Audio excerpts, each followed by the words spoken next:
So let's take a look through some of the first reported win rates for Armies since the big balance update. After the first couple of weeks of big tournaments, which factions seem to be standing on top and which ones initially struggling.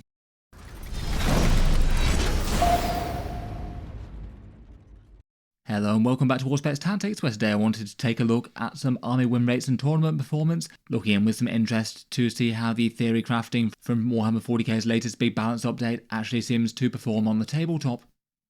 At the moment, it really hasn't been too long since the last balance update. There's only been around 2 weekends worth of full tournament data, plus a few brave events that used it in the very first weekend after the balance update was announced. That certainly means that you need to take data like this with a pinch of salt, but for the weekends that have happened, there have been some pretty big tournaments already. 3 tournaments with over 200 players and loads of mid-sized ones. That's certainly enough to get a rough idea of how the more played factions are doing, even if it's a bit of guesswork for the lesser ones. There's a whole number of data sources that track Warhammer 40k tournament stats out there. I'll link them down in the video description. Best Coast Pairings for tournament results and winners and their lists. StatCheck 40k with their rather excellent great big interactive data tables. Mesa Monday working tirelessly to have the first numbers after each event weekend when it happens. Goonhammer's 40k Stat Center, and Den of Fools, which incorporates RTT data, which can be useful when tournament numbers are limited, or if you want a data set that slightly skews a little bit more towards casual players. As usual for these early takes, it's Meta Monday that seems to have got the data out first, so I thought it would be cool to take a look through his data for this one. I'll leave his website link down in the video description and thoroughly recommend checking it out. Otherwise though, let's check out how Armies seem to have been doing in the first couple of weeks, obviously with the caveat that the ones that haven't had so many games in yet are likely to give us not particularly interesting results that can't be relied on.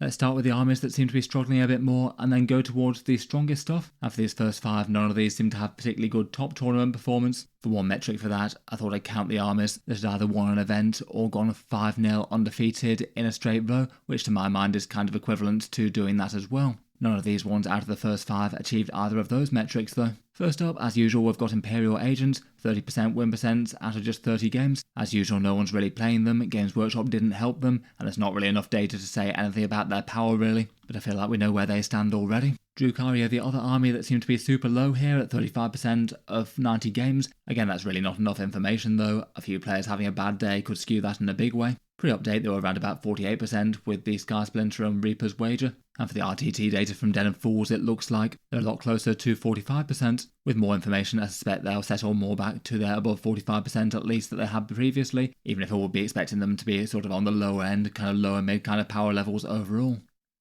Otherwise for armies down there, perhaps a little bit of a surprise to see quite this low of the Tau Empire. I believe they were around about 45% or so prior to the balance update, and they didn't really get any worse. They got some very cheap Crutox Rampagers and an optional extra detachment in the experimental weapons cadre. It does seem lots of people have been trying that out, but not really met with all that much success with it, as you can tell here. It doesn't look like anyone managed to go 5-0 undefeated or win an event yet. Though again, with more data, I wouldn't be too surprised if they limp a bit more towards the 45% mark or so. Again, I would expect them to be on the lower end of 40k though. Thousand Suns are 42% across 136 games. Again, kind of lower here, harder to pilot, and a good bit of randomness due to low data. Their codex is coming soon. And then also maybe a bit of a surprise to be quite this low down are the Blood Angels. Again, people have been getting in plenty of games with them at 356 so far. Looks like it's been a slightly rocky start for the Sons of Sanguinius. I guess maybe one reason that their win rate might have declined a little bit was the whole removal of that Bloodless Angels thing that they could do to get the boosted Oath of Moment. And I guess that was one build that seemed to be performing towards the top end of tournaments for people using it, so I guess maybe removing it reduces the win rate a bit overall. A few things did go up for the Space Marines as well, such as the Vindicators, which were being played quite a bit by Blood Angels armies. Maybe they could be reasons that they drop off a tiny bit, despite still having a whole bunch of really quite scary melee stuff. Before we move onwards and upwards on the table, I'll just give a quick shout out to today's video sponsor in Tabletop Stronghold, one option for some easy to store and transport magnetic carry cases if you want to get your miniatures from A to B in safety, or made by Sam in West Virginia in the USA. They've got a spring sale on currently for the next week.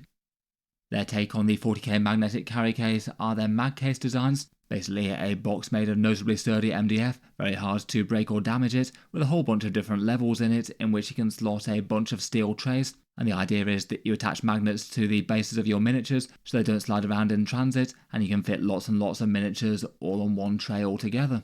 They also have a fairly nice acrylic front as well, which means that you can actually see the miniatures as they're transported about, which is quite a nice feature too. Nice to have painting visible as it's stored and transported. Broadly speaking, reviews on their cases seem to be really quite positive on Reddit and things. They also have a competitive terrain set as well, another MDF offering that's a little bit cheaper if you buy it alongside a mag case. And if any of that's of interest, feel free to check them out. There'll be links down in the video description. I'll cycle back to them at the end of the video to talk through a few specific things for their cases too. Getting back to it though, and for a few more armies that are maybe on this sort of lower mid side of the overall win percentages, first up we have the Space Marines. They're the army that we've got the most data for at over 700 games. And it does seem that they've dropped off a bit from the around about 50% that they were after Games Workshop gave them a bunch of nerfs to some tournament staples with things like Vindicators, Ballistas, Dreadnoughts and a few more things going up. Despite the nerfs, it still seems they're performing well at the actual tops of tournaments, 5-0 undefeated runs with them, and they're still doing well there even if you wait for the sheer amount of people playing them. I'm kind of not really too surprised to see this kind of change in the Space Marine stats though. Before the update it was basically Ultramarines being dead strong and everything else not being quite so standout without Calgar's command points and Gilliman's free stratagems and double oath of moments. Most of the nerfs to the Space Marines seem to fall on units that could just be used by any Space Marine army. Only Marnie's Calgar went up 10 points and Uriel Ventress's Centurions had their combo broken, but in particular Gilliman was unchanged and still seems to be an absolute auto-include for Space Marines at a competitive level. And it looks like the upshot is that Ultramarines still seem to be winning tournaments, but other Space Marines seem to be faring worse, at least initially after the balance updates. Again, it seems like people have mostly pivoted to Gladius as well. Again, that seemed kind of likely, given a direct nerf to Centurions in Vanguard and a few notable tanks and vehicles for Ironstorm. Otherwise in this tier, Adeptus Mechanicus are lower on the win rates at 46%, but a few people have managed to make them work at high level, 3-5-0 undefeated runs or event wins. 2 of those were at that South Coast Super Major event, mainly using the Halo Screed Battleclade, and then Skitarii Hunter cohort after that. It does look like at least a few more people are playing AdMech compared with normal. They're not one of the very bottom most played armies right now. I guess that could just be early data though. Chaos Marines are well played at over 500 games. They've got a mid-win rate of 47%. Just the one top tournament placing, using Renegade Raiders, though still seems that most people are having success with Creations of Bile, both the most played and highest win rates. Finally for the maybe slightly lower mid armies we've got Dark Angels on 47% as well, on 270 games there. Mainly using Gladius Task Force, then Stormlance, and just the one event win with a 5-0 undefeated run. For some of the most middling armies, we've got a bunch of things on 48%. The Sisters of Battle seem to have made their way up here, and they're on 48%. Data is quite low at just under 100 games, though if you include the RTT data from Den and Fools, that still seems to be the case. Still getting around about a 48% win rate, over a bit more of an inclusive 200 games there. Doesn't look like they've had any major event wins or undefeated runs yet, and the vast majority of people are using Hallowed Martyrs, which seemed likely. Good support for characters and some miracle and melee tricks. Still feels a bit early to say that Sisters are fixed in any way. It still doesn't look like they're particularly popular to put on the table right now, but at least they're not down at the sort of 42% wins that they had before. The guys are on 48% over just over 500 games. They're certainly one of the more popular armies currently as well. Have had some top tournament success with 3-5-0 undefeated runs. Seem to broadly be doing okay after their biggest nerfs. They had some things that really took aim at their Bridgehead Strike, which was their top detachment, and now it seems that people are playing Hammer of the Emperor and Combined Arms in fairly even numbers.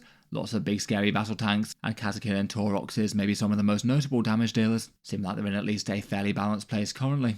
The Necrons are also initially here on 48% too. Again, around about 500 games, this time it's split between Awakened and Starshatter fairly evenly. They just had their Doomsday Arc nerf, which I wouldn't be too surprised if that's weakened the faction a little and maybe made a few more people think about playing Awakened versus Starshatter. Doesn't seem like they've had any top event success as of yet, though it seems kind of unlikely to stay that way. Finally for this level, we've got the Death Watch as well, 48% over just 89 games, so certainly not really enough data to say anything much about them yet. Could be far higher or far lower than this, and one person's done well with them already. Just a tiny bit higher than them, there's still loads of armies clustered around the sort of midpoint of Warhammer 40k. A big 9 armies between 49% and 51%. Again, perhaps not too surprising as there were so many factions here before and most of them got kind of minimal changes. The Adeptus Custodes got more changes than most, I suppose. They're on 49 and seem to be the second most played faction in Warhammer 40k right now. Almost as many people putting them on the tabletop as Space Marines, and those people are generally using the Lines of the Emperor detachment, the big one with the big +1 to wound damage buffs if you can keep your squads in isolation. It does seem that the vast majority of people have dropped the Solar Spearhead, and Shield Host is also quite popular. They've also been doing okay at the top tournament performance, 3 of those event wins or 5-0 undefeated runs, though not as many as the Space Marines who were on similar numbers of players.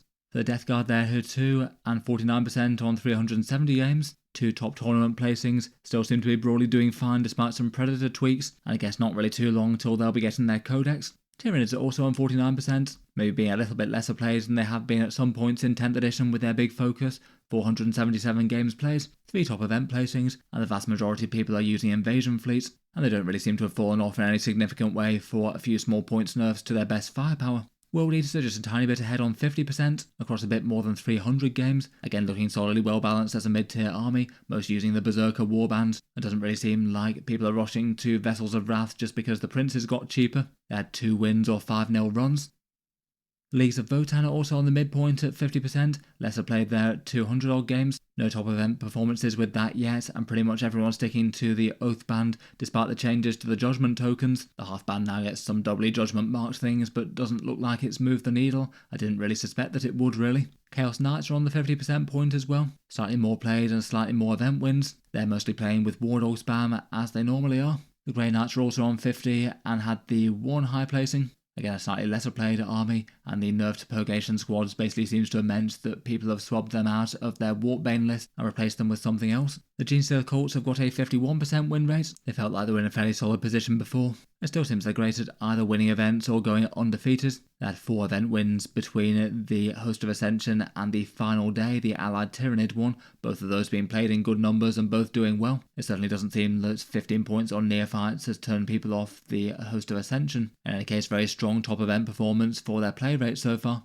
Finally, for this section, we've got the Black Templars, which I suspect are up here by a bit of a fluke, really. They've won 51% of games, but have a tiny dataset of just 97. They're one of the very least played armies in competitive 40k currently, no event wins or 5-0 undefeated runs, and I suspect that it's just randomness driving that. They were around about 45% pre-update, and if anything they got nerfs not buffs due to the Space Marine firepower changes, and if you look at Den of Fools RTT data with 137 games, they're actually down to a tiny 40% win rate. They seem likely to settle down closer to where they were.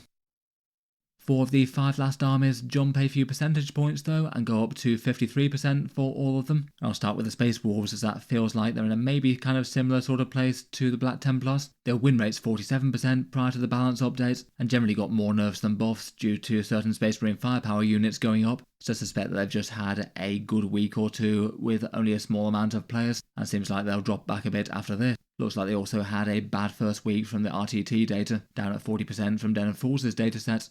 Otherwise though, the other 3 armies are ones I'd absolutely expect to be up here and have far more data for them. The Eldari certainly feel like one of the big bads of 40k at the moment, a 53 win percentage across over 600 games. They're the 3rd most popular army to take 2 grand tournaments after Space Marines and Custodies, so lots of data. It appears that the Devoted of Iliad is winning a whole load if it's taken alone. Win rates for that detachment specifically are 61%. Again, they're really on the up end of tournament performance, 5 event wins or 5-0 undefeated runs in the first few weeks. Most of the other detachments are seeing at least some play, though generally not doing quite as well. It still seems that Aspect Host is the next most popular. Space Elves are certainly looking strong at the moment, with the Devoted of Iliad bringing some really powerful out-of-sequence abilities, in particular that move at the end of the enemy's shooting phase. Otherwise, on 53% as well, we have the Chaos Demons, that's across 500 games. Again, it seemed like they'd probably be in a good spot after their sort of index do-over, even if they basically did have their Legion of Excess hit incredibly hard in terms of balance nerfs. It seems that their play rate is fairly even between their Demon Incursion and their Bellicor Shadows detachment. Army list generally taking a whole bunch of their big stuff, supported by a few of their efficient support units. Things like Flesh Hounds and Flamers are both rather nice now.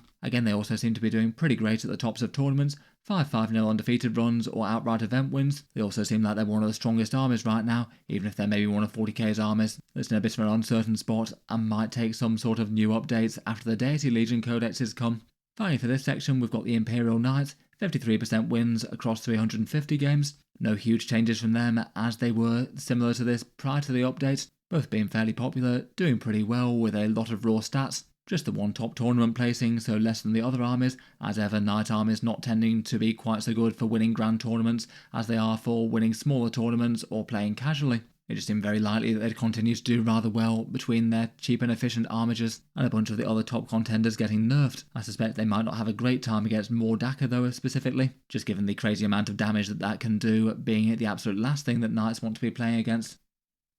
Talking of which though, and placing in first, we do have the Orcs. No big surprises here, and certainly one that everyone was calling as soon as Games Workshop did the update. Win rates of 57% across the first 2 weeks. That looks consistent with Den of Fools' RTT inclusive data at 750 odd games, and basically it looks like Orcs are around about 4% clear of their next closest challengers. And while they're not the most played army in 40k currently, they're only 4th, they do have quite good data, so I think we can be at least fairly sure that this is representative of their strength. The win rate's big, but it's not really the impressive stat here. They've had no less than 17 5-0 undefeated runs or outright tournament wins since they came about just 2 or 3 weeks ago, and that's kind of hilarious given that the next closest just had 5, and that's Marines, Eldari and Demons all tied. The win rates certainly show that they're doing a good chunk above most armies for the average player out there, but this one just shows that they've got some absolutely massive more chance to do well on the competitive scene, with an optimised list played really well. Taken alone, Mordaka's win rate seemed to be at around about 60%, so not really so very different from the Inari, though it does seem that they've been taking down more absolute top spots compared with the Space Elves. I feel like they maybe are a little bit easier to play as well. So far, at least by the stats, it does seem to be bearing out that Orcs are looking like the problem army of 40k currently. Mordaka doesn't win literally everything. It's not like they're winning more than 2/3 of games or anything, but still does seem to be absolutely clear that they give you a better chance of winning versus the average 40k army. Finally, just to round up, here's a few of the stats collated. For win rates, it's Orcs clear at the top, then a bunch of things on 53%, and loads of stuff in the sort of mid-tier of 40k. Tau, Blood Angels and Space Marines seeming to be doing worse on the win rate data currently, and Thousand Sons and Drukhari down there as well, though I'd argue that they just don't really have enough data to talk about that too much, never mind Imperial Agents. These are the amounts of games played, so sort of roughly correlate with the amount of people taking the army on the competitive scene. Space Marines ruling the roost there, but not far above Adeptus Custodes, Eldari and Orcs. And then there are a good chunk of armies that just really aren't being played all that much at the moment. Black Templars, Sisters, Drukhari and Deathwatch, all of them tending to be at least fairly niche factions, but certainly not being any more played than normal now. For the event wins or 5-0 undefeated runs, at the moment it is clearly Orcs that are dominant there. Lots of stuff having won multiple tournaments though, and the majority of armies having at least won one. I feel like that's not too bad after just the first couple of weeks' data. And here's just that previous data set as weighted per the amount of player numbers. So this one's just a very, very rough and ready mechanic for chances to place highly at a grand tournament with any given faction, though it is going to be super swingy as it's based on such a small amount of data points. Orcs are the one that we've got the most data for though, and they're still on top despite all the randomness. And maybe just highlights that Abek and Jeans to the Cults have had a super strong first couple of weeks for doing well at tournaments. Chaos Knights haven't been doing too badly, and then out of more played factions that rank next, it is the Chaos Demons, Eldari and Space Marines. Overall, it's definitely early days at the moment, but definitely interesting to get a few hints as to how things are stacking up right now. I think as most would expect, the vast majority of Warhammer 40k seems to be in at least a relatively good spot. Most armies between 45% and 55% wins, with just a couple of outliers as usual. Probably not worth saying too much with all the armies that have had 100 games or less, but maybe Tau and Blood Angels in particular seem to have had a fairly rough start. Will be interesting to see if their numbers recover from here. The Orcs certainly seem super strong, though I guess if Games Workshop do decide to do some sort of emergency nerf for them, then their first 2 weeks' performance with the current DACA rules might not matter so much. In any case, I'll certainly be interested to hear your takes on the numbers down below. And as I said at the start, a big credit to Mesa Monday. Check them out, link down in the video description if you'd like to take a look at them from the source. Finally, I'll just round up by cycling back to Tabletop Stronghold briefly. As mentioned, the US-based MDF maker of mag cases. This is roughly how many miniatures that you can fit on one of their trays, around about 90 infantry or say 6 knight armigers. And then they've got a whole bunch of different size cases. The mini ones are £72 or $75, that's inclusive of shipping, though there might be sales tax or VAT or import duties to pay. Even the small one can fit some big tanks in though, as you can see. This one's the more standard sized one, with a great big Chaos Knight on the ground floor. Definitely a ton of room in that one. This one's around £114 or $120, and I'll put all the dimensions on the screen. They've got a really big one, which is basically 2 of the previous attached together. I suspect that could take most armies that you want to take to any one game. And they also have their MDF competitive terrain set as well. Again, a little bit cheaper if you buy it alongside one of the mag cases. In any case, a massive thank you for listening. Feel free to check them out, links down in the video description. Their sale should be on for the next 7 days or so apparently. I'll leave this one there for now though. Let me know your thoughts down in the comments, and feel free to subscribe to Auspex Tactics if you'd like to see more like this. I'll certainly keep the regular 40k videos coming just about every day. Feel free to support the channel either via the Patreon page or the 40k discount affiliate links in the video description. A massive thank you to anyone using those at all. But in any case, just a massive thank you for listening, and I'll hope to see you guys next time.